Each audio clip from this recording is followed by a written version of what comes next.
Baik, salam profit semuanya. Terima kasih sudah hadir ya di acara ini. Hari ini akan ada 2 sesi. Saya akan mengupas tentang trading forex, bagaimana sih membedakan trading yang beneran sama enggak ya. Tentu hal pertama yang harus kita ketahui adalah cara tradingnya ya. Cara trading ini macam-macam teman-teman. Nah, ada yang pakai cara manual. Artinya ya kita trading sendiri, kita harus menguasai ilmunya, ada analisanya. Nah, tentu harus fokus. Atau kalau kita nggak mau repot, kita bisa titip orang lain atau titip fund manager.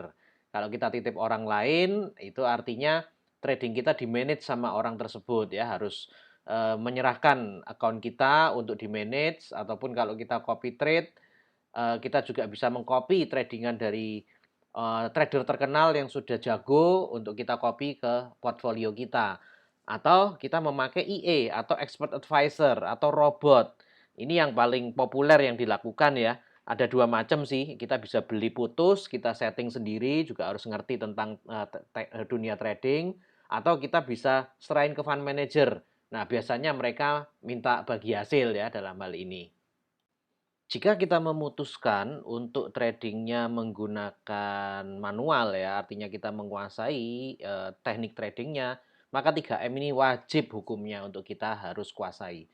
Yang pertama, mengatur bagaimana kita membuat money management yang baik. Artinya apa? Kita ini trading nggak boleh ngawur, trading satu lot tapi duitnya 1.000 misalnya. Nah, ini nggak bagus untuk money management ya.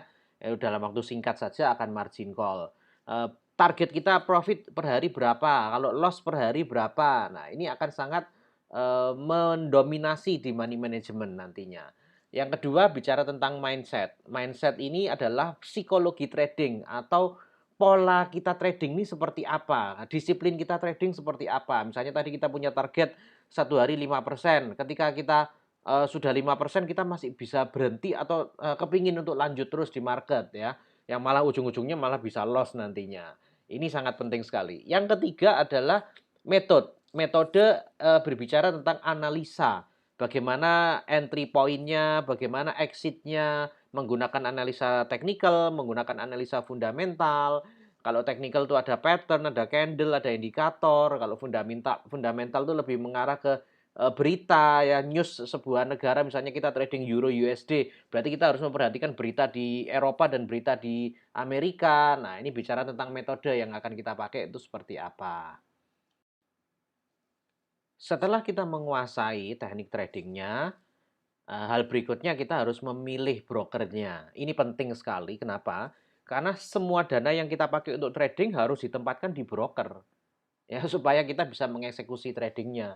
Kalau kita salah pilih broker atau brokernya nggak jelas, ya itu duit kita yang ada di sana yang jadi taruhannya ya. Pertama, broker haruslah broker yang terregulasi oleh otoritas di satu negara. Kalau Indonesia ada Bapepti, kalau Amerika ada NFA, ya kalau di Australia ada ASIC, ya di Inggris ada FCA dan lain sebagainya. Ini sangat penting karena apa? Seperti aturan Bank Eropa ya, semua yang kita dana yang kita tempatkan di European Banks itu akan mendapat jaminan 100.000 euro. Nah, jadi kalau ada apa-apa, itu jaminannya segitu. Artinya apa? Broker yang benar harus punya 2 account, segregated account dan account operasional. Dan ini terpisah, dana kita akan ada masuk di segregated account. Sehingga ketika ada masalah dengan broker, dana kita tetap aman di segregated account.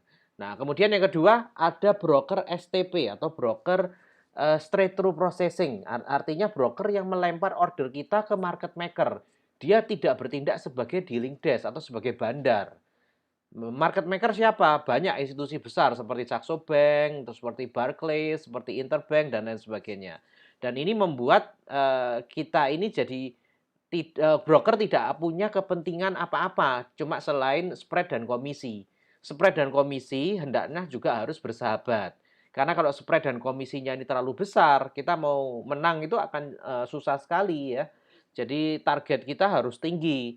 Tapi kalau spread dan komisinya, bahkan beberapa broker komisinya nol, spreadnya juga sekitar $20 per lot ya, itu sangat memungkinkan untuk kita terjun di dalam tradingnya ya.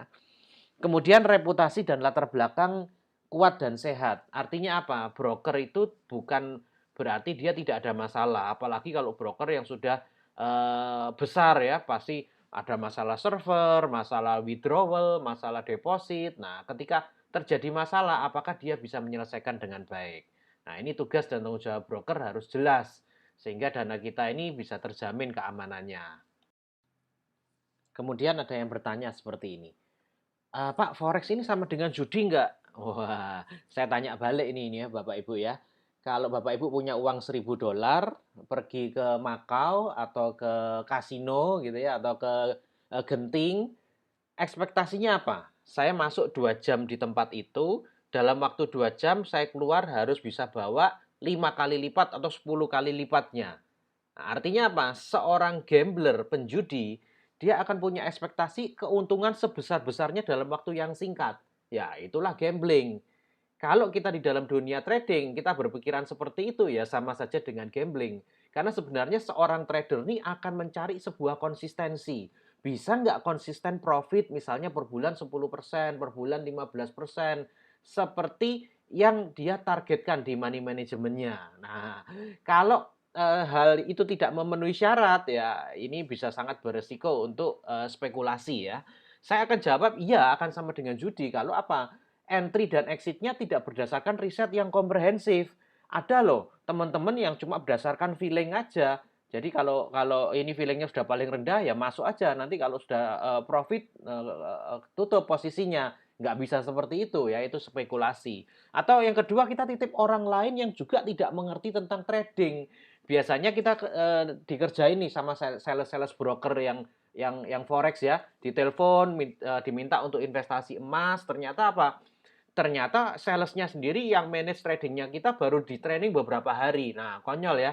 Jadi dalam waktu 1 bulan habis semua bisa marginnya. Nah, atau yang ketiga di broker yang tidak jelas. Brokernya tidak ada alamatnya, tidak ada nomor teleponnya, tidak punya rekening perusahaan, ya kita nggak bisa berspekulasi seperti itu, sama aja dengan judi ya. Karena brokernya mau tutup nggak tutup ya terserah dia kan. Oke.